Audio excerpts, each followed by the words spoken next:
Hello everyone. तो कैसे हैं आप सब लोग। तो जो ऐसा कि आज का हमारा वीडियो है वो ये है कि भाई जो भी हमारी नॉन कॉर्पोरेट एंटिटीज़ हैं उनकी फाइनेंशियल स्टेटमेंट को किस तरीके से प्रिपेयर करना है, किस तरीके से फाइल करना है। अब इसका एक स्टैंडर्डाइज फॉर्मेट आईसीआई ने इशू कर दिया है। उसी फॉर्मेट को फॉलो करके अब नॉन कॉर्पोरेट एंटिटीज़ को अपनी फाइनेंशियल स्टेटमेंट को फाइल करना है। एक्चुअली था क्या, जो ऐसे भी हमारी नॉन कॉर्पोरेट एंटिटीज़ थी इन पास्ट ईयर्स में, जो कोई स्टैंडर्डाइज फॉर्मेट कोई फॉलो नहीं करता था। होता क्या था, सब अपने फॉर्मेट्स के थ्रू अपने अकॉर्डिंगली फाइनेंशियल स्टेटमेंट बनाई, अपने अकॉर्डिंगली उसकी ग्रुपिंग करी और वो फाइल कर दी।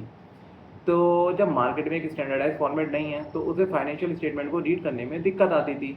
तो इस शॉर्टकमिंग को दूर करने के लिए आईसीआई ने एक स्टैंडर्डाइज फॉर्मेट इशू करा अपने गाइडेंस नोट के थ्रू। उसमें बताया कि भाई अब जो भी नॉन कॉर्पोरेट एंटिटीज़ हैं उन्हें अपनी फाइनेंशियल स्टेटमेंट को इस मेथड से, या जो भी रूल्स एंड रेगुलेशन जो उसमें आई हैं, जिस तरीके से वो ड्राफ्ट फॉर्मेट है भाई इस फॉर्मेट से अकॉर्डिंगली फाइल करनी है, ताकि एक मार्केट में एटलीस्ट जो हमारे नॉन कॉर्पोरेट एसोसीज हैं उनका एक स्टैंडर्डाइज फॉर्मेट फॉलो हो सके। अब ये नॉन कॉर्पोरेट एंटिटीज़ हैं क्या, मैं इन सभी चीज़ों को आपको डिटेल में बताऊंगा। अपनी जो आगे की वीडियो रहेगी इसमें आपको बताऊंगा कि नॉन कॉर्पोरेट एंटिटीज़ कौन है, उसमें भी किस तरीके से क्लासिफिकेशन करी गई है, किसको क्या चीज़ फॉलो करनी है, ये सारी चीज़ें मैं कवर करूँगा। लेकिन उससे पहले मैं आपको ये बता दूँ, ये जो मेरी वीडियो है मैं इसमें कोई भी किसी भी तरीके की स्लाइड्स नहीं दिखाऊंगा, नहीं कवर करूँगा। मैं आपको एक लॉ की लैंग्वेज नहीं दिखाऊंगा, भाई लॉ में किस तरीके से लिखा गया है मैं उसे बताऊँ। क्योंकि होता क्या है, उससे जो भी हमारे टैक्स पेयर्स है, एक नॉर्मल पर्सन अगर ये वीडियो देख रहा है वो बोर हो जाता है, उसे समझ ही नहीं पाता।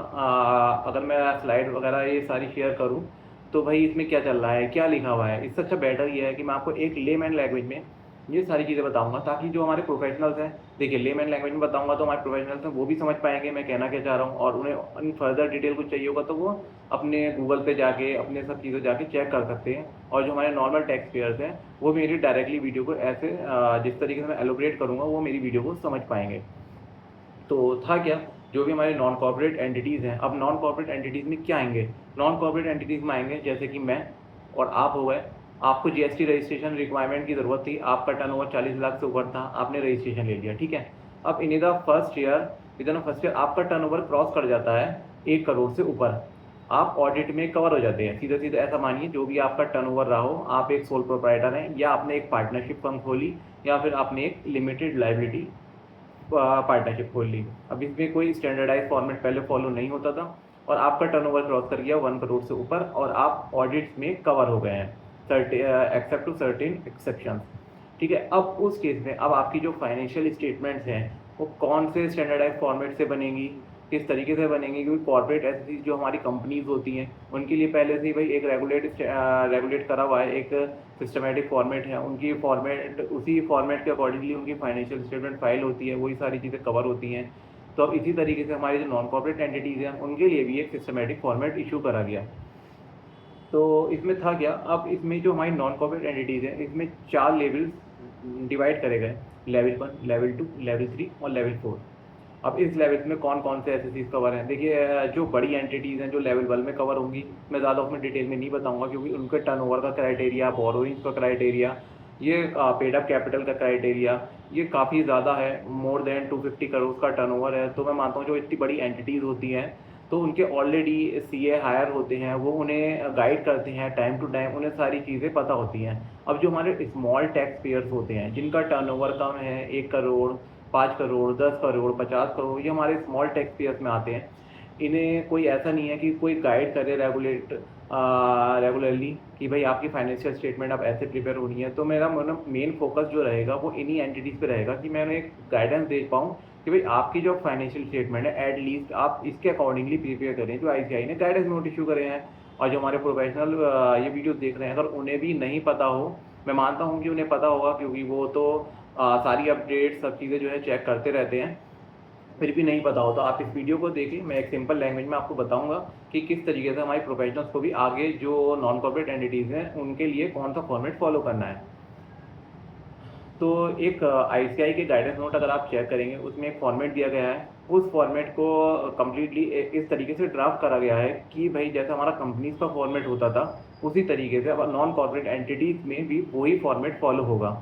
लेकिन सर्टेन एक्सेप्शन दे दी गई हैं, क्योंकि इसमें अगर लेवल ऑफ क्लासिफिकेशन देखा जाए, अगर टर्नओवर कम है आपका तो उसमें आपको कुछ सर्टेन एक्सटेंट तक जो हमारे एएस होते हैं, जो फाइनेंशियल स्टेटमेंट्स बनाने के लिए मैंडेटरी होते हैं, उसमें एक्सेप्शन दे दी गई हैं। डिस्क्लोजर रिक्वायरमेंट की कुछ एक्सेप्शन दे दी गई हैं। तो ये सारी चीज़ें उसमें क्लासीफाई हैं। अगर कोई रीड करना चाहता है तो उसमें डायरेक्टली पढ़ सकता है। और मैं आपको जो बताऊंगा सिंपल ये बताऊंगा कि भाई किन किन एसएससीज पे ये फॉलो होगा, किन पे एसएससीज पे नहीं फॉलो होगा। अब जैसे आप ये समझिए, आपने पहले साल बिजनेस शुरू करा, जो मैं पुराना एग्जाम्पल लेता हूँ, आपको जीएसटी रजिस्ट्रेशन की रिक्वायरमेंट आई, आपने रजिस्ट्रेशन लिया, उसके बाद आपका टर्नओवर जो है 1 करोड़ से क्रॉस कर जाता है और लेस देन 10 करोड़ है। ठीक है, 1 करोड़ से ऊपर है, लेस देन 10 करोड़ है, और आप ऑडिट में कवर हैं। तो अब आपको क्या है, आपको एक आईसीआई के गाइडेंस नोट्स के थ्रू अपनी फाइनेंशियल स्टेटमेंट प्रिपेयर करनी है, क्योंकि आपका जो एक टर्नओवर है एक नॉन कॉर्पोरेट एंटिटीज़ के अकॉर्डिंगली वो कवर हो चुका है। और इसमें 4 लेवल हैं, लेवल 1, लेवल 2, लेवल 3, लेवल 4, जैसे मैंने आपको बताया। लेवल 1 लार्ज कंपनीज पे एप्लीकेबल होगा, लेवल 2 जो है हमारी medium and small companies, 2 and 3 medium and small companies पे एप्लीकेबिलिटी आ जाएगी, और लेवल 4 माइक्रो एंटरप्राइज पे एप्लीकेबिलिटी उसकी आ जाएगी। अब जो हमारे लेवल 4 वाले हैं, इसमें नंबर ऑफ एसएससीज ज़्यादा कवर होंगे, क्योंकि ये बहुत छोटे हमारे एसएससीज होते हैं। इनके कोई ऐसा नहीं होता कि इन्हें कोई रेगुलरली गाइड करे, इन्हें बताए कि भाई आपको ये चीज़ फॉलो करनी है, मार्केट में नई चीज़ आई है, आपको इसके अकॉर्डिंगली अपनी फाइनेंशियल स्टेटमेंट फाइल करनी है। तो इसमें जो क्राइटेरिया रखा गया है, लेस देन 10 करोड़ रखा गया है लेवल 4 वाली कंपनीज़ के लिए। अब लेवल 4 वाली कंपनीज जो हैं उनके लिए थोड़ी बहुत रिलैक्सेशन दे दी गई है कि भाई आपको ये सर्टेन ईयर्स फॉलो नहीं करनी है। अगर आपका टर्नओवर 10 करोड़ से नीचे है, ये सर्टेन डिस्क्लोजर रिक्वायरमेंट नहीं करनी है। तो मैं आपको एक थोड़ा सा ओवरव्यू दूंगा कि जो भाई गाइडेंस नोट के थ्रू जो हमारा नया फाइनेंशियल स्टेटमेंट बनाने का जो फॉर्मेट आया वो क्या है, एक तरीके वर्टिकल फॉर्मेट है जो हमारा कॉर्पोरेट में चलता था। सेकेंड थिंग, उसमें हमारी कंपेरेटिव फिगर्स जाती थी, इसमें भी वही फॉर्मेट फॉलो होगा कि कंपेरेटिव फिगर्स जाएंगी। अब उसमें कुछ सर्टेन से डिस्क्लोजर रिक्वायरमेंट ऐसी होती थी कि भाई सारे एएस मैंडेटरी होते थे। जैसे लेवल 4 एंटिटीज़ आप ले लें, तो उसमें क्या है कि भाई 250 करोड़ से ऊपर टर्नओवर है, लार्ज एंटरप्राइज है, तो आपको AS1 से लेके AS29 तक सारे ही एएस फॉलो करने हैं, वो भी मैंडेटरी हैं। और लेवल 2 में कुछ सर्टेन रिलैक्सेशन है, लेवल 3 में कुछ और ज़्यादा रिलैक्सेशन है, लेवल 4 में उससे भी ज़्यादा रिलैक्सेशन दे दी गई हैं। तो लेवल 4 में क्या है भाई, AS1 है अब डिस्क्लोजर रिक्वायरमेंट की, AS2 है वैल्यूएशन ऑफ एंटिटीज़ की। तो इसी तरीके सर्टेन, और AS29 जो हमारा लास्ट होता है contingent assets and liabilities, AS20 होता है accounting for taxes on income. इसी तरह AS13 होता है इन्वेस्टमेंट से रिलेटेड। ये सर्टेन हमारे AS हैं जिसमें कुछ हमें पार्शियल डिस्क्लोजर देने हैं या फिर कम्प्लीटली एग्जाम्प्ट हैं, ये लेवल 4 पे एप्लीकेबिलिटी आएंगी। बट कुछ सर्टेन जो हमारा फॉर्मेट है भाई, वो फॉर्मेट जो है, जो आईसीआई ने स्टैंडर्डाइज करा है, वो अब सारी ही लेवल ऑफ एंटिटीज़ को फॉलो करना है। पहले आप टी फॉर्मेट में अपना अकाउंट बनाते थे, अब वर्टिकल फॉर्मेट आपको फॉलो करना पड़ेगा, जो आईसीआई ने गाइडेंस नोट के थ्रू निकाला है। इसमें क्या है, क्लासिफिकेशंस कर दी गई हैं। क्लासिफिकेशन मतलब share holders fund, non current liabilities, current liabilities, उसमें भी सिक्योर्ड लाइबिलिटीज़ कौन सी हैं, अनसिक्योर्ड कौन सी हैं। अगर आपने बैंक से लोन ले रखा है तो ये आपको एक प्रॉपरली ग्रुपिंग वाइज जो उसमें स्टैंडर्डाइज करा गया उसी तरीके से शो करना है। देखिए, मैं आपको जो है ना एक सिंपल लेमन लैंग्वेज में बता रहा हूँ, सबसे आसान वे में करके। मैं आपको कोई एक्ट नहीं बता रहा, ठीक है। कभी आप मेरी वीडियो में ये सोचिए भाई मैंने कुछ वर्ड गलत बोल दिए, ऐसा नहीं है। मेरी ये है कि भाई जो भी मेरी वीडियोस को देख रहा है, सुन रहा है, उसे समझ आनी चाहिए बस बात। ऐसी एसिड्स की क्लासिफिकेशंस कर दी हैं भाई, fix acids, current acid, non current acid. अब उसकी डेफिनेशन डिफाइन करी गई हैं भाई, करंट एसिड में क्या आएंगे, नॉन करंट एसिड में क्या आएंगे, करंट इन्वेस्टमेंट में क्या आएंगी, नॉन करंट इन्वेस्टमेंट में क्या आएंगी। ऐसे ही आप स्टेटमेंट्स ऑफ पीएनएल अकाउंट में जाएंगे भाई, रिवेन्यू फ्रॉम ऑपरेशंस में क्या आएगा, उसी के भी एक सिस्टमेटिक फॉर्मेट कर दिया गया है। तो आईसीआई क्या चाहता है भाई, आप ये स्टैंडर्डाइज फॉर्मेट है, आप इसी फॉर्मेट को फॉलो करें। अगर आप फॉलो नहीं करते हैं इस फॉर्मेट को, चाहे भाई कोई सी भी एंटरप्राइज हो, मैं तो मानता हूँ उसका 1 करोड़ का टर्नओवर है, वो ऑडिट में कवर है, ठीक है, तो उसे भी अब यही वाला फॉर्मेट फॉलो करना है। अगर वो नहीं फॉर्मेट करता है तो ऑडिटर के लिए भी अब ये मैंडेटरी रिक्वायरमेंट है, जब वो अपनी रिपोर्ट बनाए तो इसमें ओपिनियन ये उन्हें देनी पड़ेगी भाई किस वजह से जो एसएससी है वो ये फॉर्मेट फॉलो नहीं कर पाया, उसे रीज़न बताना पड़ेगा। ये तो सेकंड ऑप्शन है, लेकिन फर्स्ट प्रायोरिटी यही है कि भाई मैक्सिमम पॉसिबल जो भी है भाई आपको उसी स्टैंडर्डाइज फॉर्मेट फॉलो करना है और फाइनेंशियल स्टेटमेंट बनानी है। देखिए, थोड़ा मुश्किल ये है, मार्केट में पूरा नया आया है, नया फॉर्मेट है, आप 50 साल से एक पुराना फॉर्मेट फॉलो कर रहे थे, बट ये आने वाले टाइम में फ्यूचर है भाई। फाइनेंशियल स्टेटमेंट इसी तरीके से प्रिपेयर होंगी भाई। आपका पहला फाइनेंशियल ईयर है, चलिए आपको समझ नहीं आ रहा किस तरीके से फॉलो करना है, किस तरीके से फाइनेंशियल स्टेटमेंट बनानी है। अब मैंने आपको मान लिया, चलिए आपने रिपोर्टिंग दे दी भाई, ड्यू टू एनी रीज़न आप फाइनेंशियल स्टेटमेंट नहीं प्रिपेयर कर पाए, पर in the next coming year आपको फॉलो करना ही पड़ेगा, आप कब तक रिपोर्टिंग देंगे। तो इसलिए ज़रूरी है जो भी एक गाइडेंस नोट्स में जो भी फाइनेंशियल स्टेटमेंट का मेथड आया आप उसे रीड करें, अपने क्लाइंट को भी गाइड करें भाई इस तरीके से फाइनेंशियल स्टेटमेंट बननी है। अब पुराना फॉर्मेट नहीं चलेगा, हो सकता है आने वाले टाइम में जो भी हमारी बैंकिंग कंपनीज़ हैं, जब भी बैंक में आपको किसी भी तरह की अपनी फाइनेंशियल स्टेटमेंट देनी होती है लोन पर्पज़ से, वो भी एक्सेप्ट नहीं करें, फिर आपको दोबारा से अपनी फाइनेंशियल स्टेटमेंट प्रिपेयर करनी पड़ेगी। उससे बेटर यही है कि भाई आप अभी से अपनी फाइनेंशियल स्टेटमेंट को उसी के तरीके से बनाएं जैसा कि लिखा है। अब ये बनाने का काम हमारे प्रोफेशनल का है। देखिए प्रोफेशनल्स अब ये चाहते हैं भाई किस तरीके से हम फाइनेंशियल स्टेटमेंट क्या फॉर्मेट है, हमें कहाँ से वो सब मिलेगा। तो आप सिंपली गूगल पे जाके चेक कर सकते हैं कि भाई जो आईसीआई के guidance note non corporate entities के केस में आए हैं, तो उनका फॉर्मेट क्या है, उनका एक्सेल फॉर्मेट आपको सिंपली गूगल पे मिल जाएगा अगर आप सर्च करेंगे और उस मेथड को रीड करें, अपने क्लाइंट को भी गाइड करें। ये नहीं कि भाई आपको भी नहीं पता, क्लाइंट को भी नहीं पता और आप पुराने फॉर्मेट में अपनी फाइनेंशियल स्टेटमेंट को फाइल कर दें, तो ये सही नहीं है। प्रोफेशनल मिसकंडक्ट भी होगा, क्योंकि अब ये एक तरीके से मैंडेटरी नेचर है। बस आप ओपिनियन दे सकते हैं, but in the coming years ये वही फॉर्मेट आपको फॉलो करना पड़ेगा।